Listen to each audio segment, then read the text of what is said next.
కొన్ని నెలల పాటు ఆహారం తీసుకోకపోయినా వాళ్ళు బతుకుతారు. ఆ మధ్య ఒక ప్రముఖ ముఖ్యమంత్రి ఆమరణ నిరాహార దీక్ష చేశారు కదా, ఆయన చేసింది కూడా అదే. ఒక ఇంజక్షన్ పెట్టి తీసుకుంటే కొన్ని రోజుల పాటు, ఒక నెల రోజులు భోజనం చేయబోయినా సరే ఏమవ్వదు. ఇవి కొన్ని ఉన్నాయి, మెడికల్గా కూడా ఉన్నాయి. వీళ్ళు ఏంటంటే హిమాలయ పర్వతాల్లో కొన్ని రహస్య మూలికలు ఉంటాయి, అవి వాడతారు. సో ఇవన్నీ కూడా ఉన్నాయి. వాళ్ళు మాటికి ఆ పెట్రోల్ ఎందుకు పోసుకుంటా ఉంటారంటే, పెట్రోల్ కనుక పోస్తే ఈ ఏవైతే ఎవిడెన్స్ ఉంటాయో ఎవిడెన్స్ అన్ని డిస్ట్రాయ్ చేయటం అతని యొక్క ఉద్దేశం. సో వీళ్ళు చాలా తెలివైన వాళ్ళు. ఇంకొకటి ఏంటంటే, ఇతను అత్యంత ప్రమాదకరమైన వ్యక్తి ఈ గోరి అనేటువంటి అతను. దీనికి నిదర్శనాలు ఏంటంటే, ఈ శ్రీవర్షిణి యొక్క బ్రదర్ చెప్పినటువంటి శ్రీవర్షిణి బ్రదర్ అతను విష్ణువాల అతను చెప్పాడు. చాలా భయంకరమైన విషయాలు చెప్పడం అతని గురించి. ఏం చెప్పాడు? ఎందుకంటే పగలతో ఏ విధంగా ఉన్నాడో రాత్రిపూట అతనిది అంతా మారిపోతుంది. మీకు ఉదాహరణ చెప్పాలంటే, ఈజీగా అర్థం కావాలంటే, ఇదివరకు మెగాస్టార్ చిరంజీవి గారు నటించిన ఒక సినిమా వచ్చింది, పున్నమి నాగు అనే ఒక సినిమా. అందులో అతను పగలంతా మామూలు మనిషిగా ఉంటాడు. ఒక పౌర్ణమి రోజు సర్టన్ డేస్లో ఏంటంటే అతనిలో మొత్తం నాగుపాము లక్షణాలు వచ్చేస్తాయి. అతను ఆడవాళ్ళని అత్యాచారం చేసి వాళ్ళ రక్తం తాగి అతను వాళ్ళు చనిపోతారు. వాళ్ళని పావులకు కరిచేస్తాడు. కానీ ఆ విషయం అతనికి కూడా తెలియదు. అంటే ఏంటి, అఘోరి అమ్మాయిని ట్రాప్ చేస్తున్నాడు, అదే వర్షంలో ఈ అమ్మాయిని కూడా ట్రాప్ చేసి తీసుకెళ్లాడని చెప్తున్నారు మీరు? ఈ అమ్మాయిని ఖచ్చితంగా వశీకరణం చేశాడు. వశీకరణం చేయడం ద్వారా ఆ విధంగా సాధ్యపడుతుంది. ఈ గోరి చాలా ప్రమాదకరమైనటువంటి వ్యక్తి. ఒక చిన్న ఎగ్జాంపుల్ ఏంటంటే, వాళ్ళ బ్రదర్ చెప్పినటువంటి విషయం, అఘోరి వాళ్ళ ఇంటికి మొదటిసారి వచ్చినప్పుడు వాళ్ళ ఇంట్లో కొంతకాలం గడిపాడు.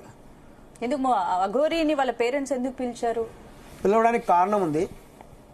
ఈ అఘోరి అనేటువంటి అతను ఒక చెక్ పోస్ట్ దగ్గర ఒక చిన్న సమస్యలో ఉంటే ఈ వర్షిని వెళ్ళి సహాయం చేసింది. ఆ సందర్భంలో కూడా ఇతను ఆమెలో కొన్ని లక్షణాలు కనుక్కున్నాడు. అది ఆ శాస్త్రజ్ఞానం ఉన్న వాళ్ళకి తెలుస్తుంది. కొంతమంది మహిళలు వాళ్ళ యొక్క చేతుల రేఖలను బట్టి, వాళ్ళు పుట్టిన నక్షత్రాన్ని బట్టి వాళ్ళు కొన్ని రకాలైనటువంటి పూజలకు కూడా వినియోగం చేయొచ్చు. వాళ్ళ ద్వారా నగ్న పూజలు, యోని పూజలు ఇవన్నీ చేయొచ్చు. క్షుద్ర పూజలు కొన్ని ఉంటాయి. అవన్నీ చేయడానికి కూడా ఈమె వల్ల ఎంతో ఉపయోగం ఉంది. ఆ ఉద్దేశంతో అతను ఆమెని కూడా ట్రాప్ చేశాడు. వాళ్ళ ఫ్యామిలీ ఏదో పూజలు చేయించడానికి అఘోరిని పిలిస్తే ఈ అమ్మాయిని ట్రాప్ చేసి అతను ఆమె దగ్గర ఉన్నటువంటి, అందుకే అంటారు చెయ్యి ఎవరికి పడితే వాళ్ళు చూపించకూడదు, బాగా తెలిసిన వాళ్ళకి చూపించాలి, బయట అపరిచితులు చూపించకూడదు అంటారు. ఎందుకంటే మనకు మామూలు రేఖల్లానే ఉంటాయి, కానీ కొంతమందికి ఆ జ్ఞానం ఉంటుంది, వాళ్ళకి చూపిస్తే చాలా ప్రమాదం. సో ఇక్కడ జరిగింది అదే. ఇక్కడ వాళ్ళ ఇంట్లో ఉన్నప్పుడు శారీరక సంబంధం ఏర్పడింది. అతను వర్షిణితో శారీరక సంబంధం ఏర్పడింది, వాళ్ళ అన్నతో విష్ణుతో కూడా శారీరక సంబంధం ఏర్పడింది. అదేంటి ఒక విచిత్రంగా ఉంది. వాళ్ళు అలా నగ్నంగా పడుకోవటం ఇదంతా వాళ్ళు చెప్తుంటే చాలా ప్రమాదంగా, ఆశ్చర్యంగా అనిపిస్తుంది. కానీ వాళ్ళు ఇతను ఎందుకు ఎంటర్టైన్ చేశారంటే, ఈ అమ్మాయి యొక్క ఫీజు అతను కట్టాడు. రావడంతో ఐఫోన్ ఇచ్చాడు, ఐఫోన్ కొనిచ్చాడు అమ్మాయికి. ఆర్థిక ఇబ్బందుల్లో ఉన్నామంటే వాళ్ళకి కొన్ని లక్షల రూపాయలు వాళ్ళ అకౌంట్లో వేసాడు. తర్వాత కొన్ని కోట్ల రూపాయలు ఇస్తాము అనేటువంటి ఆశ చూపాడు. ఇవన్నీ చూడబట్టి అతను వాళ్ళ ఇంట్లో పెట్టుకున్నాడు. మాట్లాడదాం, దీని గురించి కంటిన్యూగా మాట్లాడదాము. యమునా పాఠక్ గారు, సైక్రియాటిస్ట్ అండ్ ఆధ్యాత్మికవేత్త, సైకాలజిస్ట్. మేడం సైకియాట్రిస్ట్ కాదు, సైకాలజిస్ట్. చెప్పండి మేడం, ఏంటి ఈ సిచ్యువేషన్స్ అన్ని చూస్తున్నారు, ఏంటి అసలు అమ్మాయి అలా వెళ్ళిపోవడం ఏంటి అసలు? ఇలాంటి కేసులు ఇంతకుముందు చూసారా? మరి ఈ కేసు గురించి మీరు ఏం చెప్తారు? ముందుగా ప్యానలిస్ట్ లో ఉన్న పెద్దలందరికీ నమస్తే.